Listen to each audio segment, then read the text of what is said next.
Cacau, bom dia. Tudo Semana de muitas aprovações, hein? Foi bastante puxado. Trabalhou bastante. Bastante.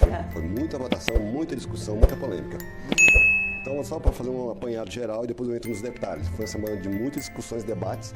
Um dos projetos aprovados proíbe descontos em benefícios do INSS por associações e sindicatos.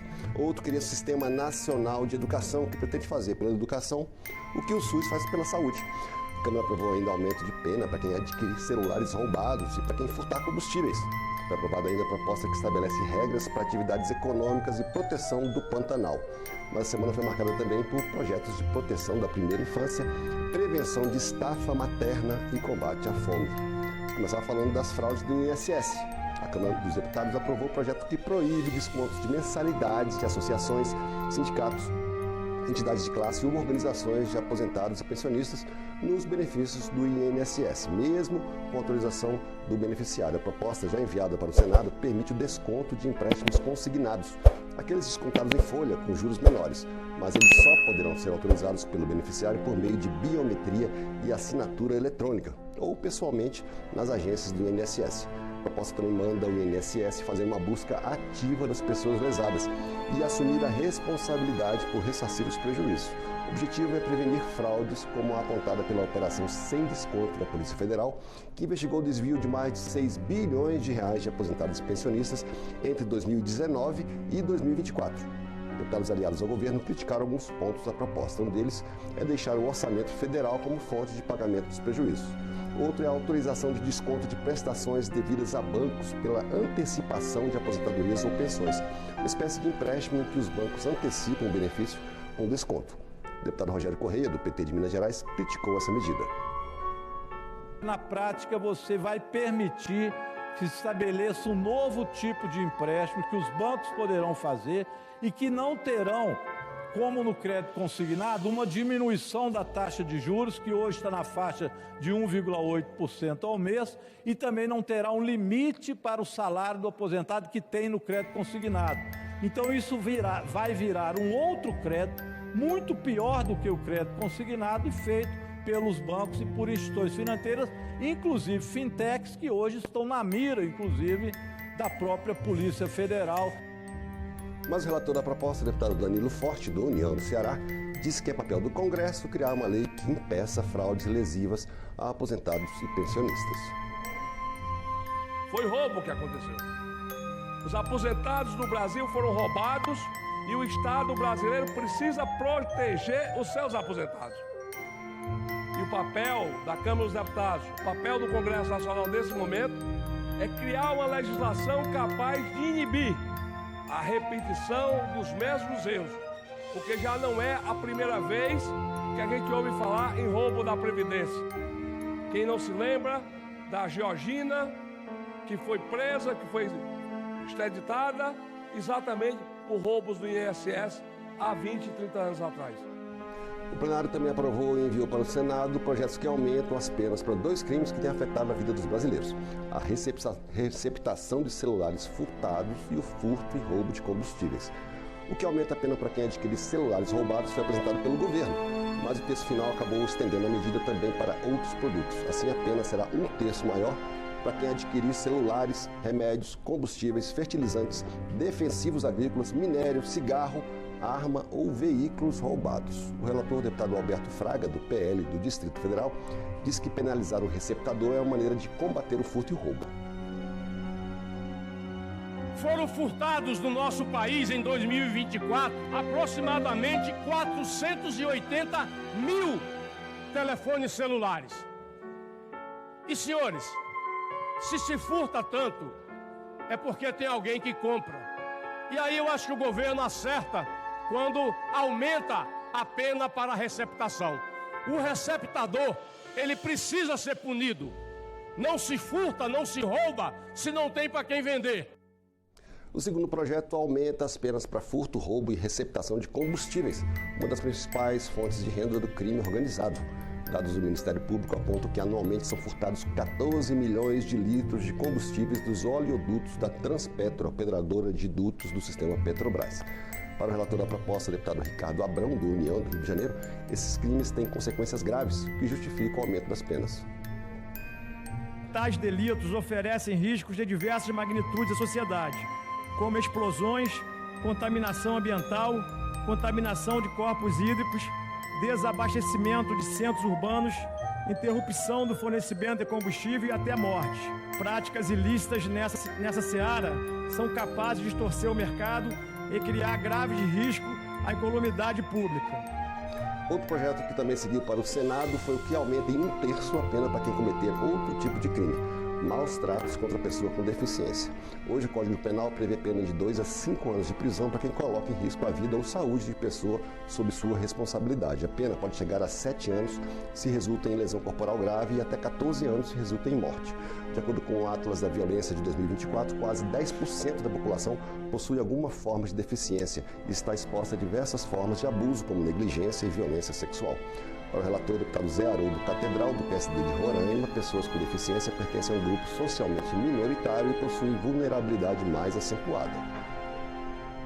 As pessoas com deficiência enfrentam um alto risco de sofrer várias formas de abuso e violência ao longo de suas vidas, incluindo tipos específicos relacionados à deficiência e ao gênero, como retenção de medicamentos, o excesso de medicação e a negligência das necessidades básicas diárias, como higiene pessoal e cuidados médicos e violência sexual. O plenário também aprovou e enviou para o Senado o projeto que permite o uso de recursos do Fundo Penitenciário Nacional, o FUNPEN, para formação, aperfeiçoamento, especialização e capacitação continuada dos servidores do sistema penitenciário e dos policiais penais. Para o deputado Chico Alencar, do PSOL do Rio de Janeiro, a capacitação dos servidores é fundamental. Quem poderia ser contra? O nosso sistema penitenciário sabemos, há muitas décadas, um desastre, uma população carcerária enorme e um sistema penitenciário que pouco ressocializa, inclusive porque os seus servidores abnegados, dedicados, numa situação também até de risco, não têm a formação, as oportunidades de capacitação necessárias. O assunto agora é meio ambiente. A Câmara aprovou e enviou para a sanção presidencial projeto que cria um marco legal para a conservação, proteção e uso sustentável do bioma Pantanal. O texto cria incentivos financeiros para a preservação de áreas não degradadas, estimula atividades econômicas compatíveis com o meio ambiente e cria regras para o uso de fogo e para o combate a incêndios florestais. O Congresso tinha prazo até novembro para aprovar a lei sobre o assunto, conforme decisão do Supremo Tribunal Federal. Por isso, um acordo permitiu a votação de um projeto que já tinha passado pelo Senado e assim agora já pode virar lei. A deputada Camila Jara, do PT do Mato Grosso do Sul, autora de projeto que foi analisado junto com a proposta do Senado, comemorou o acordo que permitiu a aprovação. O que nós estamos lutando para fazer nessa casa é para conservar a maior planície alagada do planeta. Ver o Pantanal morrer aos pouquinhos, eu confesso que eu morri um pouco também com ele. E quando a gente se mobiliza nessa casa, faz um acordo, entendendo os diferentes lados, para conseguir respeitar o povo pantaneiro, respeitar as comunidades tradicionais, mostra que é possível fazer política com seriedade. O plenário aprovou ainda 4 projetos voltados para o combate à fome e para o fortalecimento da agricultura familiar. Um deles, já enviado para o Senado, dá aos agricultores familiares atingidos por desastres climáticos, como secas ou enchentes, preferência para receber recursos do Programa de Fomento às Atividades Produtivas Rurais. Os outros 3 já tinham passado pelo Senado e seguiram para a sanção presidencial. Agora podem virar lei. Um deles cria um plano safra específico para a agricultura familiar. Além disso, dá força de lei ao PRONAF, o Programa Nacional de Fortalecimento da Agricultura Familiar, que oferece crédito mais barato para a população mais vulnerável do campo. Também foi aprovado o projeto que dá prioridade aos produtos do Programa de Aquisição de Alimentos, o PPA, no abastecimento dos municípios em situação de emergência ou estado de calamidade pública. O PPA é um dos principais instrumentos de incentivo à agricultura familiar e garante renda aos produtores por meio de compras do governo.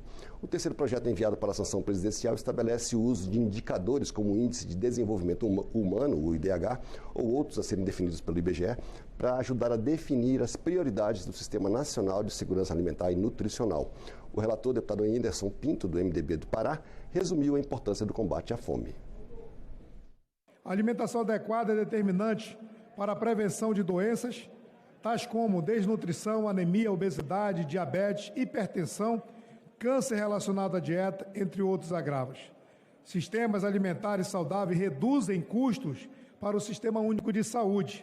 Aliás, 70% dos problemas de saúde estão relacionados à questão da má alimentação.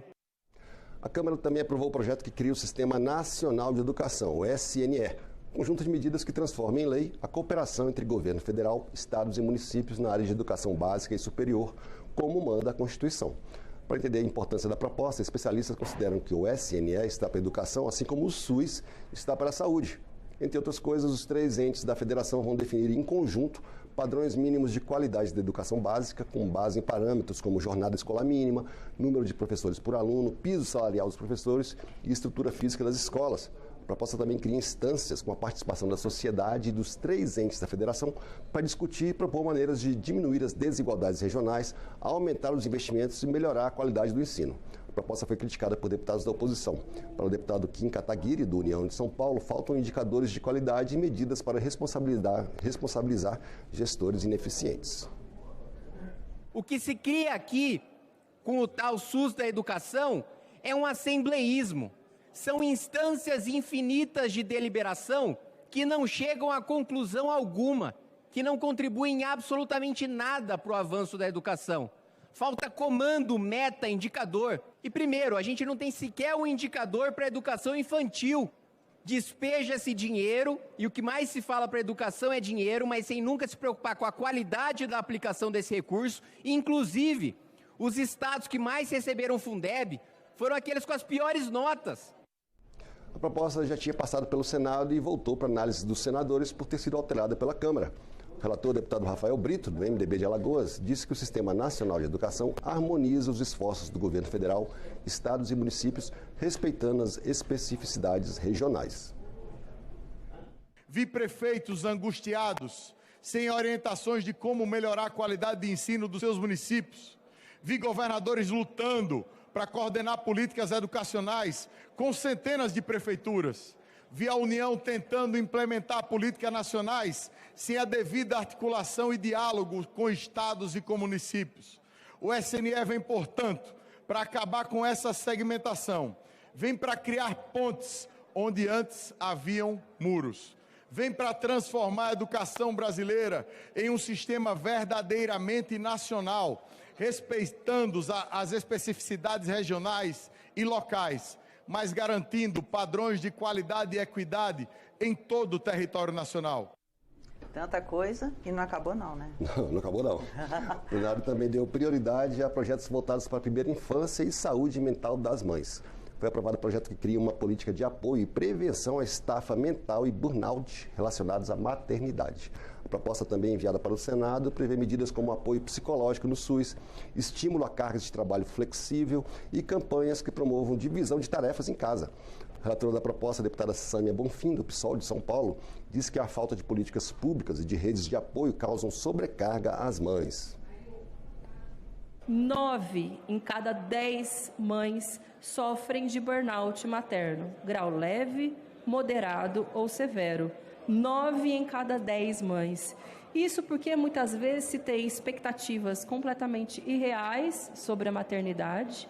Muitas mães, além de cuidar dos filhos, trabalham em casa, trabalham fora de casa, lutam para poder sustentar as suas famílias, muitas vezes cuidar também dos seus pais, das suas mães. Isso sem nenhum tipo de apoio, de rede de apoio, de estrutura que a permita, de fato, viver a maternidade como uma experiência que não signifique uma situação de sobrecarga e de exaustão. A Câmara também aprovou por unanimidade projetos que criam um Sistema Nacional de Informação sobre o Desenvolvimento Integral da Primeira Infância, com dados sobre qualidade das creches, saúde e assistência social. A primeira infância é a fase que vai de 0 a 6 anos de idade.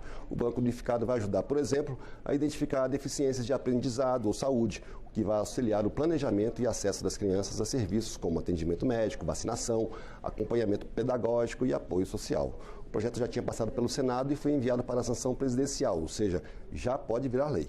O presidente da Câmara, Hugo Mota, falou da importância da proposta. A pauta da primeira infância é uma pauta fundamental para o nosso país.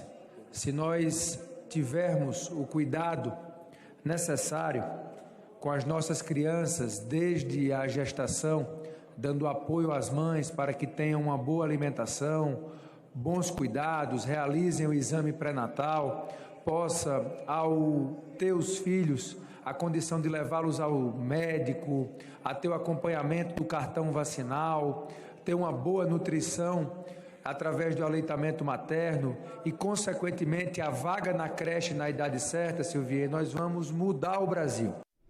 E esses foram os principais destaques do plenário da Câmara nessa semana de muitos debates, muita discussão, muitas votações. Semana que vem promete também, Vital? Tinham falado que essa semana ia ser um pouco mais tranquila. E não foi. E não foi, então não arrisco nenhuma previsão. Não dá palpite. Não. Muito obrigada. Até a semana que vem. Fernanda. Até. A CPI mista do INSS ouviu ontem a diretora de Auditoria de Previdência e Benefícios da CGU, Eliane Viegas Mota. Ela contou como a controladoria identificou os primeiros sinais da fraude, iniciou auditorias detalhadas e levou as irregularidades à Polícia Federal. O Rafael Porfílio acompanhou. Na CPMI do INSS, quem ocupou o centro da mesa foi Eliane Viegas Mota, diretora de Auditoria de Previdência da Controladoria Geral da União. Ela respondeu às perguntas dos parlamentares na condição de testemunha, com a garantia de não revelar detalhes de investigações em andamento. Ela levou para a sessão um documento de peso, o relatório que desvendou o esquema de descontos indevidos nas aposentadorias e benefícios do INSS. No relatório, nós trazemos recomendações para que, diante do que se tinha identificado à época, o INSS avaliasse a pertinência de continuidade desse tipo de parceria. Isso está em relatório. Esse relatório aponta para uma fraude que começou a dar sinais em 2019. Eram reclamações de aposentados que chegaram na CGU. 4 entidades estavam por trás com acordos firmados entre 2014 e 2017. Segundo Eliane Viegas, a auditoria da CGU ganhou corpo mesmo em 2024. Os auditores fizeram mais de 1.200 entrevistas com beneficiários, visitas presenciais às entidades e um raio-x dos controles internos do INSS.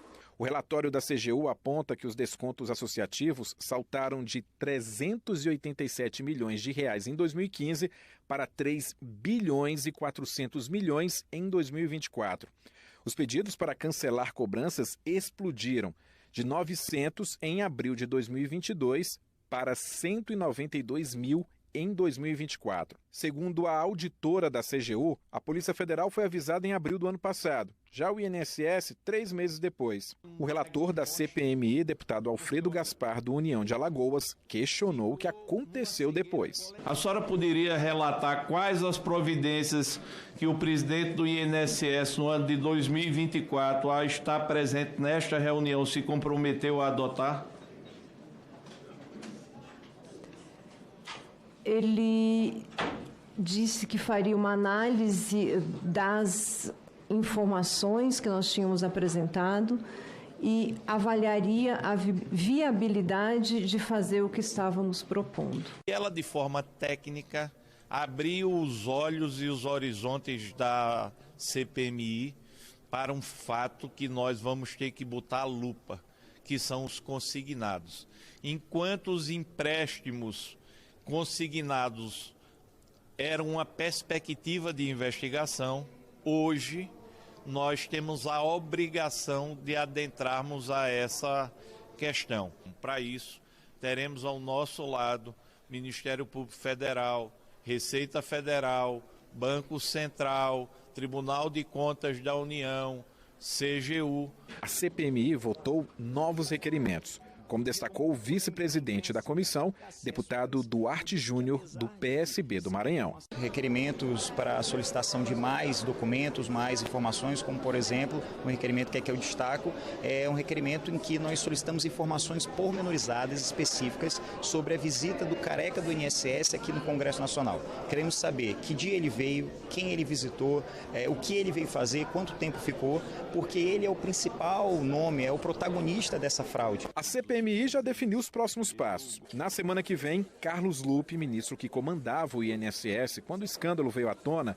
prestará depoimento. O deputado Alencar Santana, do PT de São Paulo, disse que o ex-ministro do governo de Jair Bolsonaro, José Carlos Oliveira, também foi convocado. Não há por que se omitir, se esconder, pelo menos de nossa parte. E nós queremos saber, tanto o ministro quanto o presidente do INSS, diretoras de benefícios, têm que vir à CPI para prestar esclarecimento. Se sabiam, se não sabiam, se tomaram alguma providência, o que fizeram. A Receita Federal e o Congresso discutem formas de identificar o combate à lavagem de dinheiro no Brasil após a operação que desmantelou um esquema bilionário do crime organizado no setor de combustíveis. O Juliano Cartacho conta que propostas de endurecer regras de combate à lavagem de dinheiro estão na mesa. Um dos maiores golpes contra o crime organizado na história do país, a Operação Carbono Oculto, desmantelou um esquema de fraudes e de lavagem de dinheiro no setor de combustíveis, em diversos níveis, desde a importação, produção, distribuição e comercialização ao consumidor, até os elos finais de ocultação, blindagem e lavagem do patrimônio da quadrilha, que passava por fintechs e fundos de investimentos. A organização criminosa agia em São Paulo, Espírito Santo, Paraná, Mato Grosso do Sul, Goiás, Rio de Janeiro e Santa Catarina. Segundo o secretário da Receita Federal, Robson Barreirinha, cerca de 1.000 postos de combustíveis vinculados ao grupo movimentaram 52 bilhões de reais entre os anos de 2020 e 2024. O crime organizado, ele não pode ser combatido apenas na ponta ali, no traficantezinho, no aviãozinho, na biqueira. Nós temos que enfrentar no cerne, no pilar financeiro, na sustentação financeira dele. E é nisso que nós estamos trabalhando por todos os lados para sufocar o financiamento do crime organizado. O secretário participou de uma mesa redonda promovida pela Comissão de Finanças e Tributação da Câmara dos Deputados. Entre os temas discutidos estava o desafio do combate à lavagem de dinheiro no país. O presidente da comissão, deputado Rogério Correia, do PT de Minas Gerais, destacou que lavagem de dinheiro afeta diretamente a economia nacional. Nós vamos apertar ainda mais a legislação. Agora ficou claro o papel das fintechs nesse processo. Imagina, lavagem de dinheiro que inclui o crime organizado e o PCC na Faria Lima.